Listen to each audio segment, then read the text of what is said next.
இன்றைக்கி நம்ம பன்னீரில் தாங்க ஒரு ரெசிபி பார்க்க போகிறோம். பன்னீர் டிக்கா. வாங்க பன்னீர் டிக்கா எப்படி செய்கிறதுன்னு பார்க்கலாம்.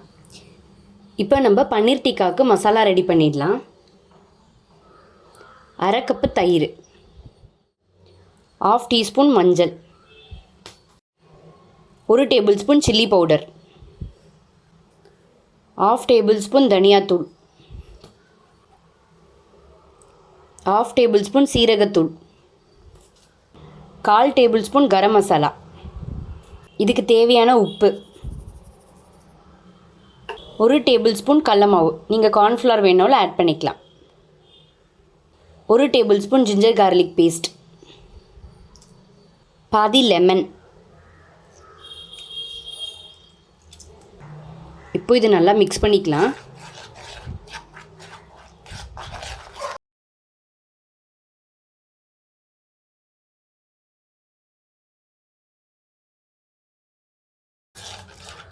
எல்லாம் நல்லா மிக்ஸ் ஆகிடுச்சு. இப்போ கொஞ்சோண்டு கஸ்தூரி மேத்தி,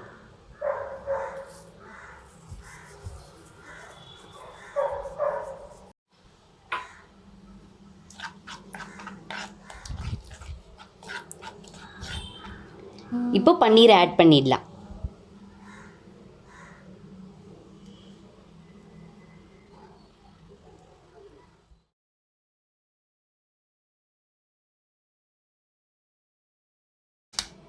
இப்போ இது ஒரு 1/2 அன் ஹவர் வந்து ஊறட்டும். இப்போ மசாலாலாம் நல்லா ஊறிடுச்சு. வெங்காயத்தையும் குடமிளகாவையும் இந்த மாதிரி கட் பண்ணி வச்சுருக்கேன். இதை இதில் ஆட் பண்ணிக்கலாம். இதை மிக்ஸ் பண்ணிக்கோங்க.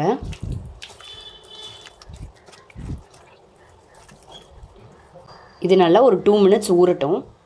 இப்போ போட்ட வெங்காயம் குடமிளகாலாம் நல்லா ஊறிடுச்சு. இப்போ நம்ம அசெம்பிள் பண்ணிடலாம். இந்த மாதிரி ஒரு குச்சி, இப்படி உங்கள்கிட்ட குச்சி இல்லைன்னா அலுமினியம் ஃபாயில் இருக்குது பார்த்தீங்களா, அதை கூட இந்த மாதிரி ஆக்கிட்டு இதில் போட்டுக்கலாம். இப்போ பன்னீர் ஆட் பண்ணிவிட்டு அடுத்தது வெங்காயத்தை ஆட் பண்ணிக்கோங்க.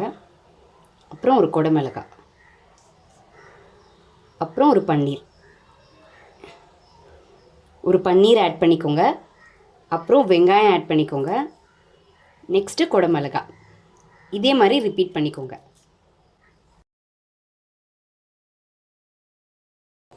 இப்போ கடைசியாக பன்னீர்.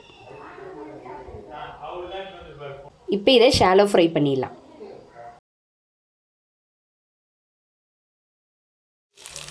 இந்த மாதிரி எல்லா சைடும் ப்ரௌன் ஆன பிறகு ஸ்டவ் ஆஃப் பண்ணிவிடுங்க.